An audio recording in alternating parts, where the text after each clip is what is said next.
मतलब सब दीवाने हो गए जब भगवान ने पहली बार चलना सीखा। ये प्रसवाल लीला है उनकी। बाकी फिर गुरुकुल चले गए, गुरुजी की सहायता करते हैं, सीता माता के स्वयंवर में जाते हैं, विवाह होता है, विवाह से अयोध्या वापस लौटते हैं। अब उनको राज सिंहासन मिलने वाला है कि उसके एक रात पहले कैकेयी माता अपने 2 वचन मांगती है। क्या मांगती है? मैंने पूछा क्या वचन, तो कहते 2 वचन। कौन से 2 वचन? 14 वर्ष का वनवास और भरत जी को राज सिंहासन। तो श्री राम को वनवास होता है, वनवास में उनके साथ सीता माता और लक्ष्मण जी जाते हैं।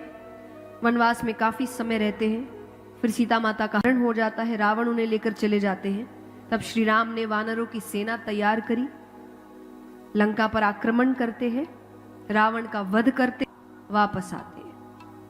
शॉर्ट में मैंने आपको राम कथा सुना दी। अब चलते कृष्ण कथा की ओर, हमें देर हो रही है। उग्रसेन नामक राजा हुए, इनके 9 पुत्र। सबसे बड़े पुत्र का नाम है कंस। देवकी माता कंस की चचेरी बहन थी, सगी बहन नहीं थी, वो चचेरी बहन थी, पर वो सगी बहन से ज्यादा प्यार करते थे उनसे। उनका विवाह उन्होंने अपने मित्र वसुदेव जी से कराया। देखिए आप कितने अच्छे हैं, यही दर्शा देता है। कंस अपने आप को बहुत अच्छा समझते थे, हाँ कि ना, बहुत बड़ा, बहुत शक्तिशाली। अपने जैसे से विवाह क्यों नहीं कराया अपनी बहन का? क्यों? ज्ञानी, शांत, भक्त, खुद इतना अच्छा होता तो अपनी बहन के लिए अपने जैसा वर ढूंढता ना। तो यहीं पर दर्शा देते हैं आप। तो समझ लीजिए, अगर आप माता है चाहे पिता, जो पिता है अगर चाह रहे हैं तब तो आप बहुत अच्छे हैं। अगर आपके मन में कहीं भी विचार है कि भाई मेरे जैसा ना मिल जाए, वैसे ही जितनी माताएं, अगर आपको लगे कि भाई पत्नी मेरे जैसी ही मिले तो आप बहुत अच्छे। जब लगे बेटे को भाई मेरी जैसी,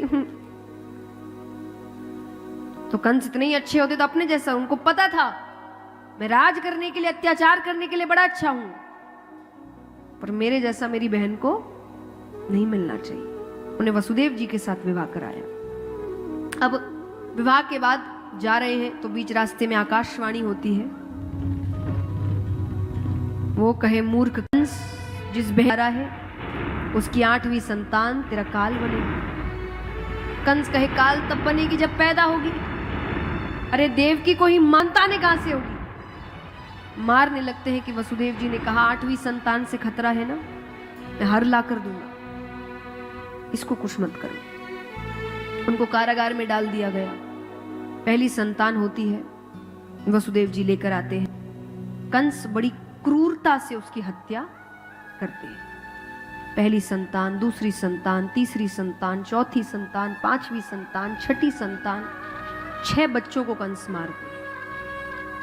7वीं संतान को भगवान देवकी माता के गर्भ से ही रोहिणी माता के गर्भ पहुंचा देते हैं। सबको लगता है इनका गर्भ नष्ट हो गया।